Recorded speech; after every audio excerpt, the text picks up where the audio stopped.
Next, ये भी important है, अगर लैंड बिल्डिंग या लैंड बिल्डिंग बोथ आप एसडीवी से बिलो प्राइस पर बेचते हो, अगर लैंड या बिल्डिंग आप ट्रांसफर करते हो at price below SDV, SDV से कम पर बेचते हो, मान लेते हैं एसडीवी है 60 लाख, आपने इसे बेचा 70 लाख में, तो मुझे प्रॉब्लम नहीं है, तो कोई प्रॉब्लम नहीं है। जब आप 60 से कम पर बेचोगे, 58 में बेच दिया मान लो, अगर आपने 58 में बेचा, देन सर देन क्या होगा? आप कोई सजा देने वाले हो क्या sir? Then section 50C activate हो जाएगा, ध्यान रहे एक्टिवेट हो जाएगा, बट अप्लाई होगा या नहीं वो देखना पड़ेगा।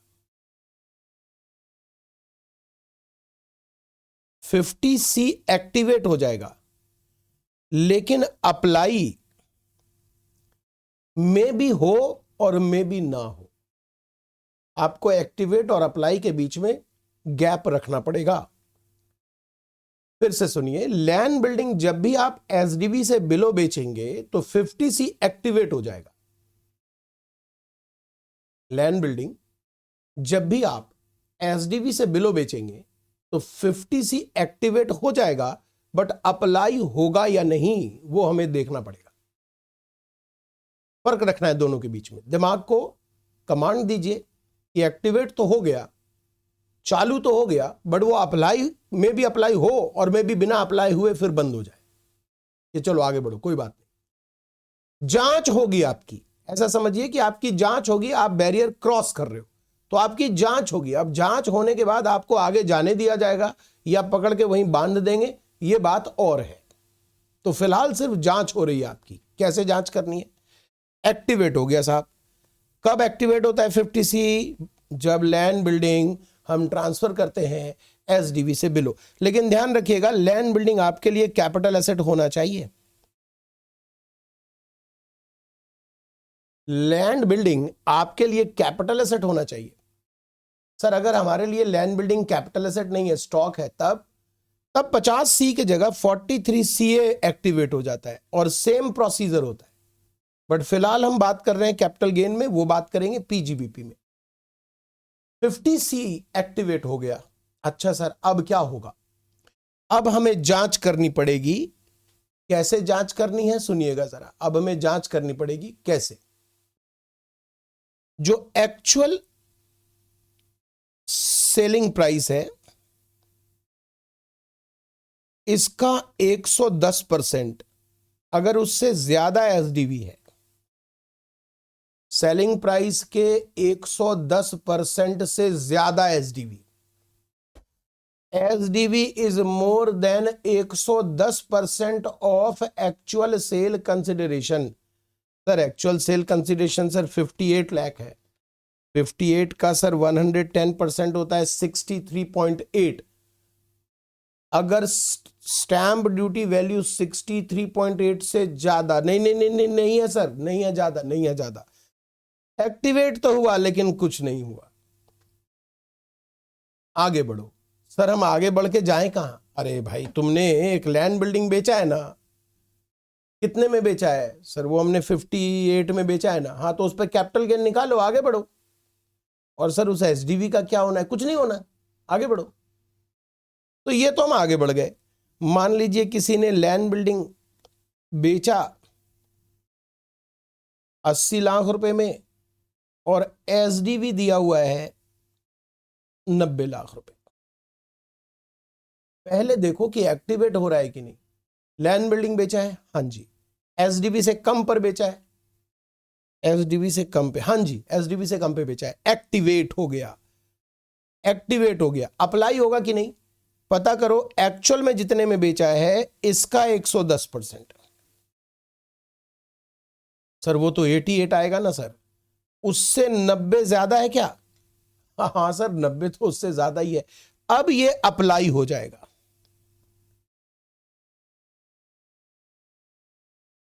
और अप्लाई होकर कहेगा कि जो एसडीवी है उसे सेल कंसिडरेशन ले लो। अगर ये एक्टिवेट हुआ बट अप्लाई नहीं हुआ तो जितने में बेच रहे हैं वही सेल कंसिडरेशन है। लेकिन अगर ये एक्टिवेट होकर अप्लाई हो गया तो एसडीवी को सेल कंसिडरेशन ले लो। एसडीवी 90 है, सेल कंसिडरेशन 90 ले लो। सर ये तो अत्याचार है, हमने बेचा 80 में, आप सर 90 पर कैपिटल गेन निकाल रहे हो, ये अच्छी बात नहीं है सर।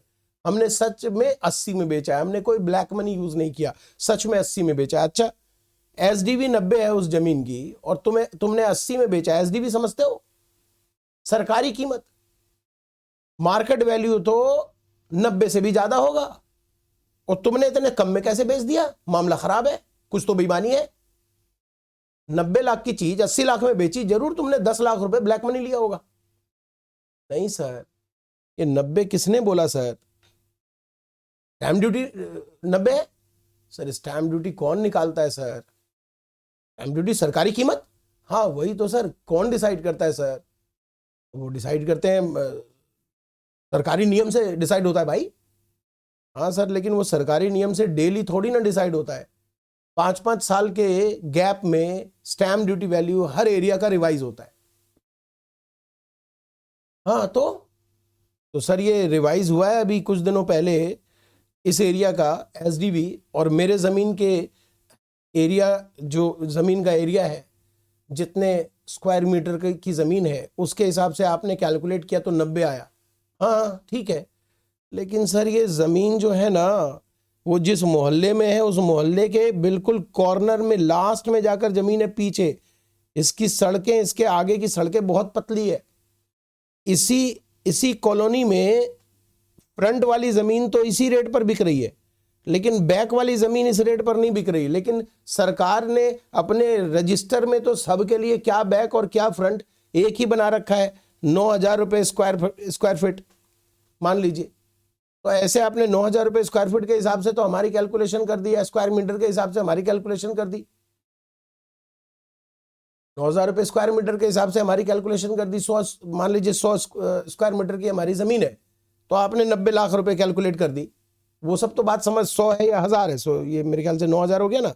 हाँ तो ये 1000 है, मान लीजिए 1000 स्क्वायर फीट है तो उस हिसाब से आपने कैलकुलेट कर दिया 9,000 पर स्क्वायर फीट के हिसाब से 90 लाख रुपए आपने वर्कआउट कर दिया। लेकिन फ्रंट की जमीन तो ठीक है सर, बैक की जमीन नहीं बिक रही, क्योंकि इसके पीछे कुछ भी नहीं है, खराब है, पूरा स्थिति खराब है। इधर पीछे नाला जा रहा है, सीवर जा रहा है, सीवर, और इस साइड भी सीवर है। सिर्फ यहां पर सड़क है और सड़क बहुत पतली है, और मतलब इस कॉलोनी में सबसे बेकार वो जमीन है। प्रैक्टिकली इस जमीन की मार्केट वैल्यू एसडीवी से कम है। प्रैक्टिकली इस जमीन की मार्केट वैल्यू एसडीवी से बिलो है, और इसीलिए हमने 80 में बेचा है। 80 ही मार्केट वैल्यू है, हमने कुछ गलत नहीं किया। आपने फालतू में हमारी सेल कंसिडरेशन 90 ले लिया। अगर ये आर्गुमेंट आप करते हो तो एक काम करो, आप इनकम टैक्स ऑफिसर के पास अप्लाई करो ये आर्गुमेंट। हुजूर हमारी फरियाद सुने। इनकम टैक्स ऑफिसर के पास पावर है कि वो आपके फरियाद को रिजेक्ट भी कर सकता है कि फालतू में हमारा समय मत खराब करो, हमें अच्छा से पता है कि पीछे की जमीन की क्या कीमत है, हम उस एरिया से अच्छी तरह वाकिफ है, बेवकूफ मत बनाओ। तो मे भी पॉसिबल है कि असेसिंग ऑफिसर आपके इस फरियाद को रिजेक्ट कर दे, पॉसिबल है। यह भी पॉसिबल है कि एओ कहे कि नहीं बात में दम है, जेन्युइन लगता है, तो एओ इस मामले को फिर रेफर कर दे आगे एक वैल्यूएशन ऑफिसर को। वैल्यूएशन ऑफिसर जिसका काम ही वैल्यूएशन का है, इनकम टैक्स डिपार्टमेंट के ऑफिसर होते हैं, ये जॉइंट कमिश्नर रैंक के होते हैं, इनका काम ही होता है वैल्यूएशन करने का। तो ये वैल्यूएशन करते हैं उस जमीन की जो आपने बेची है, उस एरिया का इंस्पेक्शन करते हैं, सारे फैक्ट्स कंसीडर करते हैं और डिसाइड करके कहते हैं कि साहब हमारे हिसाब से इसकी कीमत 86 लाख से ज्यादा नहीं है, 86 lakh is the final figure. अब आपके वैल्यूएशन ऑफिसर ने उसे 86 बताया, सेक्शन 50C आपको कह रहा था 90 लाख सेल कंसिडरेशन लेने के लिए, आपने एक्चुअल में उसे 80 लाख में बेचा था। तो जब आपका 50C एक्टिवेट होने के साथ अप्लाई हो जाए, गौर कीजिएगा, एक्टिवेट होने के साथ अप्लाई हो जाए, तब आप, अगर वैल्यूएशन ऑफिसर ने इंटरफेयर किया तो वैल्यूएशन ऑफिसर और एसडीवी इन दोनों का लोअर आपके लिए सेल कंसिडरेशन लिया जाएगा। अगर वैल्यूएशन ऑफिसर के पास आप नहीं जाते तो 90 लेते हम, वैल्यूएशन ऑफिसर इंटरफेयर करके उसको 86 कर रहा है तो 86 लेंगे। क्या ऐसा पॉसिबल है कि वैल्यूएशन ऑफिसर कहे कि बिल्कुल झूठ है साहब, कोई इसमें गड़बड़ नहीं है, बल्कि 96 हमारे हिसाब से वैल्यू है इसकी, मार्केट की वैल्यू 96 है, वैल्यूएशन ऑफिसर ने वैल्यू और ऊपर कर दिया, तो आपको घबराना नहीं है, 90 ही लिया जाएगा सेल कंसिडरेशन। आपने 80 में बेचा है, स्टैम्प ड्यूटी वैल्यू 90 है, तो सर्वप्रथम तो 90 सेल कंसिडरेशन है। अगर वैल्यूएशन ऑफिसर इंटरफेयर कर रहा है तो वैल्यूएशन ऑफिसर और stamp duty which ever is lower, stamp duty value whichever is lower, ठीक है। लेकिन एक बात ध्यान रखिएगा, प्रैक्टिकल लाइफ में वो नहीं होता जो मैं अब बताने जा रहा हूं, अब जो बताने जा रहा हूं, लेकिन एग्जामिनर डाल देता है। मान लीजिए ऐसे दे दिया, आपने 88 में बेचा, एसडीवी 90 है और वैल्यूएशन ऑफिसर ने 89 कर दिया। एग्जामिनर कह रहा है बताइए सेल कंसिडरेशन क्या लेंगे, आप रिप्लाई कीजिएगा जल्दी से।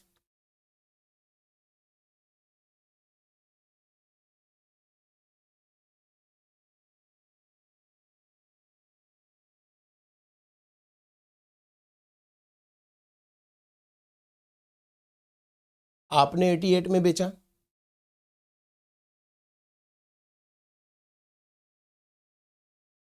एसडीवी 90 है, वैल्यूएशन ऑफिसर 89 कह रहा है।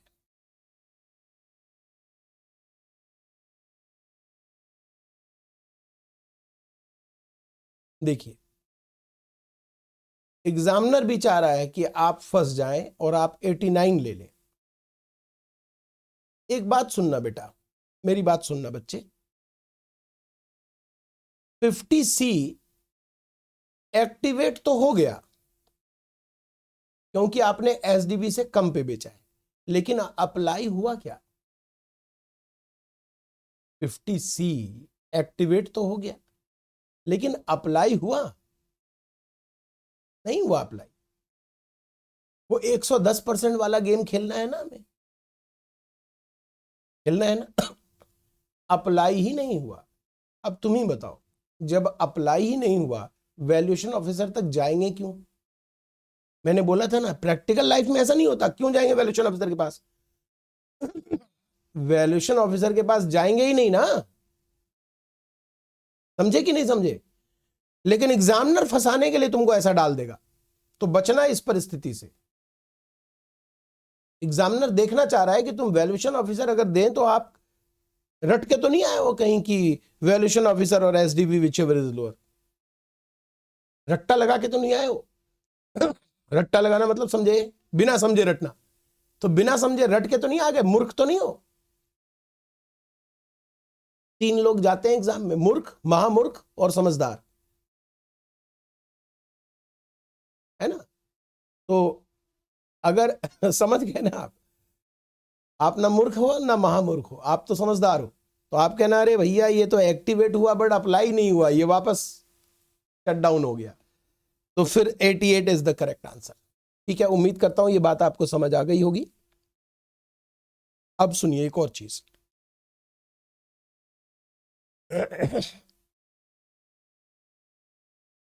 मान लीजिए आपने एक पर्टिकुलर डेट है 17 जून 2022, यहां आपने एक जमीन बेची, जमीन बेची 80 लाख रुपए में। यह है date of agreement, date of agreement. Agreement हुआ, आपने एडवांस ले लिया 6 लाख रुपए। इसके बाद यहां पर 20 जुलाई 2022 को आपने बैलेंस 74 लाख भी रिसीव कर लिए और पोजीशन दे दिया, जमीन का पोजीशन दे दिया, सारे पैसे ले लिए गए। लेकिन एक चीज अभी भी पेंडिंग है, रजिस्ट्रेशन, रजिस्ट्री। आप रजिस्ट्रार के पास यहां गए, इसे हम क्या बोलेंगे, डेट ऑफ ट्रांसफर। जिस दिन पोजीशन आप दे देते हो वो डेट ऑफ ट्रांसफर बन जाता है। अग्रीमेंट पॉसिबल है कि आपने पहले ले लिया हो, पोजीशन आपने बाद में दिया हो, पॉसिबल है। तो पोजीशन डेट ऑफ ट्रांसफर कहलाता है। अग्रीमेंट, जब आपने अग्रीमेंट किया वो डेट ऑफ अग्रीमेंट है, डेट ऑफ ट्रांसफर अलग हो गया, डेट ऑफ अग्रीमेंट अलग हो गया। ओके। और रजिस्ट्रेशन आपने यहां कराया तो ये डेट ऑफ रजिस्ट्रेशन है। मान लेते हैं 27 अगस्त को दोनों पार्टी को समय मिला, दोनों पार्टी ने कहा कि ठीक है चलिए अब रजिस्ट्री करवा लेते हैं। तो स्टैम्प ड्यूटी पे कर दिया बायर ने और रजिस्ट्रेशन अपने नाम जमीन का करवा लिया। Date of agreement, date of transfer और डेट ऑफ रजिस्ट्रेशन अगर 3 अलग अलग टाइम पर हुआ हो, वैसे तो स्टैम्प ड्यूटी वैल्यू इस जमीन की 90 लाख है और वो यहां भी है, यहां भी है, यहां भी है, यहां भी है, 90 लाख है। पिछले 3 साल से 90 लाख है और आने वाले 1-2 साल और 90 लाख ही रहेगा। तो अब आप date of agreement, date of registration और डेट ऑफ ट्रांसफर बदलते रहिए, उससे क्या फर्क पड़ता है। आपने 80 लाख में बेची, एसडीवी 90 लाख है, एक्टिवेट हो जाएगा। 80 लाख का 110% लेंगे, 88 लाख। 88 से अगर ज्यादा एसडीवी है तो एसडीवी हम सेल कंसिडरेशन ले लेंगे, ज्यादा से ज्यादा स्टैम्प आप वैल्यूएशन ऑफिसर के रेफरेंस का यूज कर सकते हो। ठीक है, तो यहां सेल कंसिडरेशन हम 90 लाख लेंगे, ये तो ठीक हो गया। ये भी पॉसिबल होता है कि ये एसडीवी पिछले 6 साल से इस एरिया का सरकार ने रिवाइज नहीं किया था और अचानक बाय चांस इत्तेफाक ये हुआ कि यहां पर एसडीवी रिवाइज हो गया, यहां एसडीवी रिवाइज होकर 90 लाख हो गया। और अगर इस डेट से पहले देखें इसी जमीन की एसडीवी इसी जमीन की देखें तो वो 84 लाख है। भाई किसी ना किसी डेट को तो रिवाइज होगा और कहीं आपका ये जो 3 प्यादा है, date of agreement, date of transfer, date of registration, कहीं यही इसी के इर्द गिर्द में मामला फंस गया। तो अब हम कंपैरिजन के लिए, हमने 80 में बेचा है साहब, हमने 80 में बेचा है और एसडीबी 84 था और एसडीबी 90 भी था। अब कंपैरिजन के लिए हमें 84 लेना है या 90 लेना है। अगर हम सीधा सीधा प्रश्न उठाएं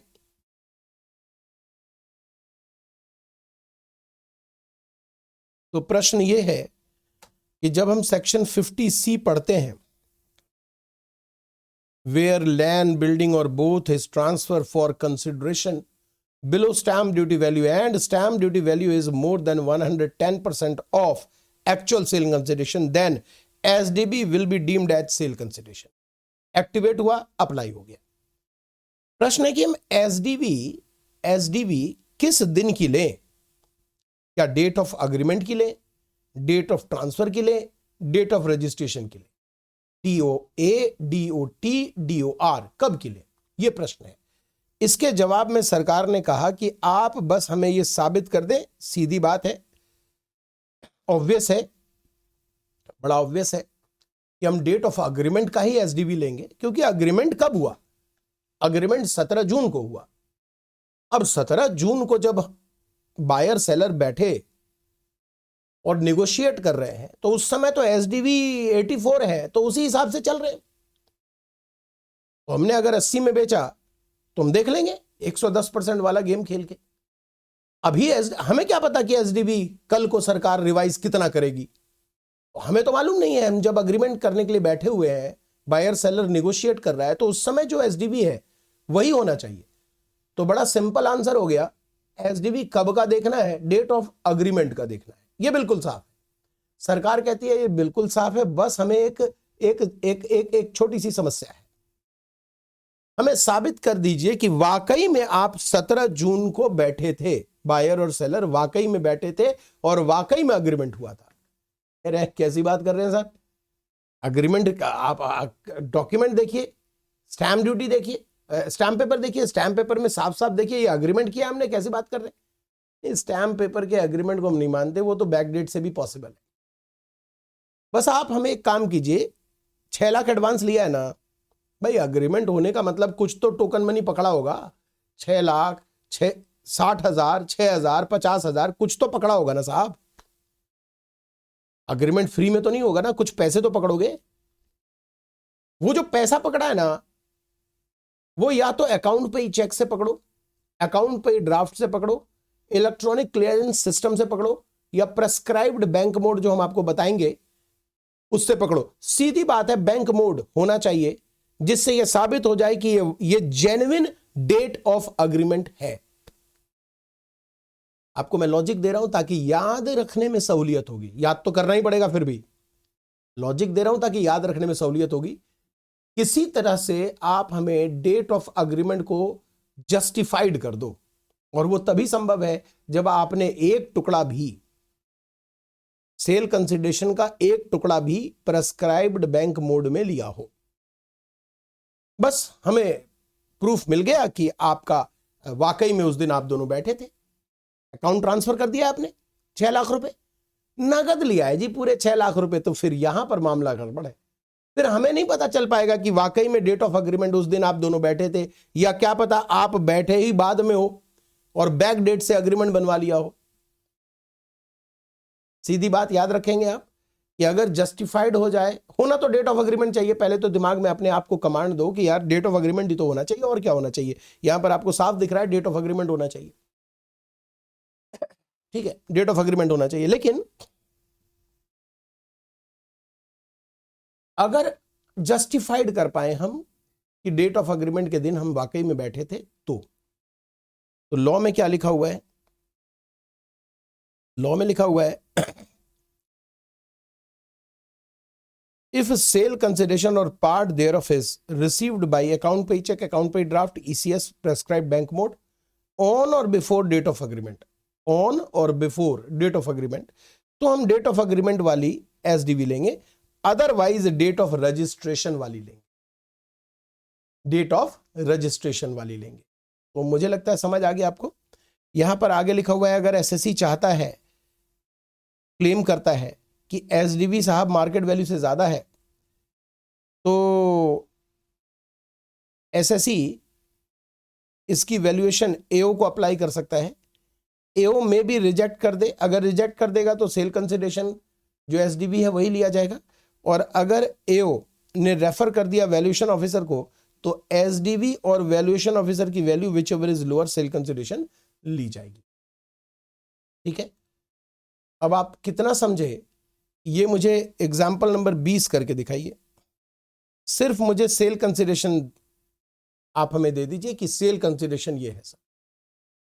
4 केस है, चारों केस का सेल कंसिडरेशन मुझे बताइए।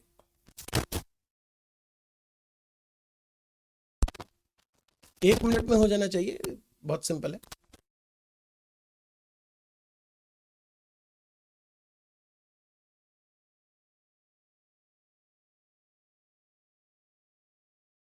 नहीं, 1 मिनट में नहीं हो जाएगा।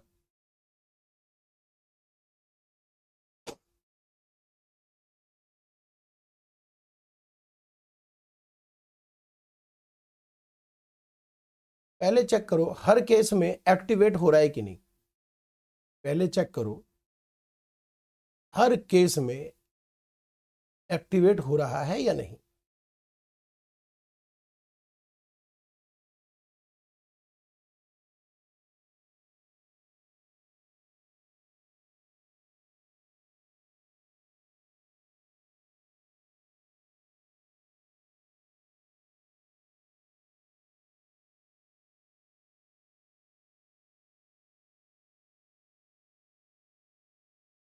है ना।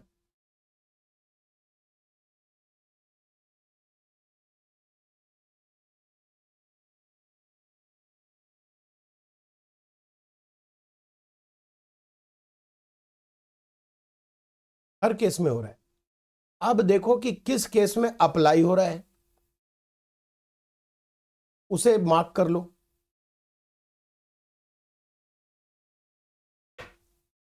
जैसे पहला केस 77 से 77, 77, 88, 99, 77 से ये ज्यादा है, यहां पर अप्लाई हो रहा है।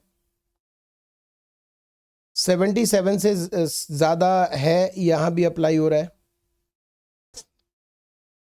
88 से ज्यादा नहीं है, एग्जैक्ट 88 है, तो यहां पर अप्लाई नहीं हो रहा, और यहां भी अप्लाई हो रहा है। तो जहां अप्लाई नहीं हो रहा है वहां तो यही आंसर हो गया। बाकी जहां अप्लाई हो रहा है वहां इनका लोअर ले लो, सॉरी, इनका लोअर यहां पर 80 आ गया, यहां 72 आ गया, और यहां 99 आ गया।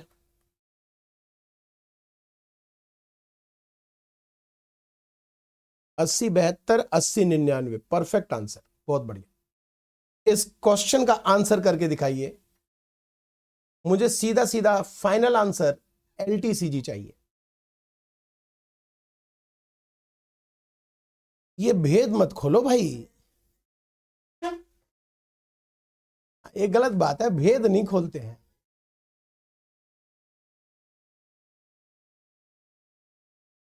अपना आंसर लिखो, गलत बात है। आशीष आप अपना आंसर दो बस, आप इधर उधर की चीज करोगे बाकी बच्चे भी गड़बड़ कर देंगे। तो सेल कंसिडरेशन, देखिए मैंने क्यों आपके ऊपर सवाल उठाया कि आपसे गलती होगी, उसका रीजन क्या होता है? वो रीजन है cost of transfer. Sale consideration तो पक्की बात है, सेक्शन 50C इस क्वेश्चन में एक्टिवेट भी हो गया, और 50C एक्टिवेट हो गया तो सेल कंसिडरेशन जो है वो तो यही लेंगे हम, वैल्यूएशन ऑफिसर और SDV लोअर, तो 68। ये तो सबने लिया होगा, ये सबने लिया होगा। दिक्कत कहां आई? दिक्कत कहां आई, मेरी बात सुन लो बेटा, पहले पहले मेरी बात सुन लो। दिक्कत कहां आती है? दिक्कत आती है कि हम कॉस्ट ऑफ ट्रांसफर जब लेते हैं तो अपने आप को इस क्वेश्चन में डालें कि सुरेश हम ही है, हम ही ने बेचा है, ये बिल्डिंग हम ही ने बेची है। तो आप मुझे बताइए कि 60 लाख में अगर मैंने बिल्डिंग बेची, माना कि आपने SDV को सेल कंसिडरेशन ले लिया, लेकिन हमने एक्चुअल में तो 60 में बेची है ना, तो ब्रोकर को ब्रोकरेज तो 60 के ऊपर देंगे, कॉस्ट ऑफ ट्रांसफर 60,000 रुपये होगा। तो गलती यहां पर हो गई। दूसरी गलती हो सकती है कि आपने ये ना देखा हो कि सिर्फ सेल पर सेल कंसिडरेशन नहीं है बल्कि परचेज पर भी है। तो इसका मतलब जब आपने परचेज किया है तो परचेज 16,000 ऐड करके आपकी कॉस्ट ऑफ एक्विजिशन जो है वो 16,16,000 रुपये होगी। इसमें दिक्कत नहीं आई होगी क्योंकि ये तो ठीक है, ये तो ठीक है, 2001 के पहले का मामला है ना, तो 2001 के पहले का SDV और ये कॉस्ट ऑफ एक्विजिशन तो इसमें 18 लाख ले रहे हैं, तो ये वाला जो 1% है वो तो बीच में ही दब गया बेचारा। ठीक है, 2001 से पहले का मामला है ना, तो 2001 से पहले हम क्या करते हैं, एक्चुअल और 2001 की market value whichever is higher. तो एक्चुअल क्या है, एक्चुअल 16 नहीं है, एक्चुअल है 16,16,000, और मार्केट वैल्यू कितनी है, 20। लेकिन ध्यान रखें लैंड बिल्डिंग में मार्केट वैल्यू SDV लोअर लेते हैं, तो वहां 18 ले लेंगे। क्या इस क्वेश्चन में हमने दो कंसेप्ट मर्ज कर दिए? जी हां, दो कंसेप्ट मर्ज कर दिए। तो अकॉर्डिंग टू आंसर जो मैंने दिया है वो ये वाला आंसर है, आप एक बार एग्जामिन कीजिएगा, सही आंसर आएगा। एक और चीज यहां पर मुझे डिस्कस करनी है जो हमने कल की क्लास में पढ़ा था। कल की क्लास में पढ़ा था कि अगर किसी ने, गणेश ने, अगर किसी ने लैंड बिल्डिंग खरीदा है, बाय किया है बिलो SDV, और SDV कितनी है, 68। बाई कितने में किया? 60 में। तो गणेश के लिए 8 लाख रुपए IFOS की इनकम मानी जाएगी अंडर सेक्शन 56(2)(10। और सिंस गणेश पिट गया, इसलिए अब गणेश की कॉस्ट 4 दोस्त चाहिए उसे, और गणेश की कॉस्ट 68 लाख ली जाएगी। ये बात हम ऑलरेडी डिस्कस कर चुके थे लास्ट क्लास में कि अगर कोई लैंड बिल्डिंग सस्ते में खरीदे तो क्या करते हैं? सस्ते में खरीदे तो उसकी कॉस्ट क्या लेते हैं? पहले तो अदर सोर्सेज में उसकी मरम्मत कर देते हैं, और जब उसकी मरम्मत हो जाती है तो फिर हम cost of acquisition section 49 subsection 4 में स्टैम्प ड्यूटी वैल्यू लेते हैं। अगर यही कोई और चीज होती, जैसे ज्वेलरी होता, कुछ और होता, तो मार्केट वैल्यू से हम कंसीडर करते हैं।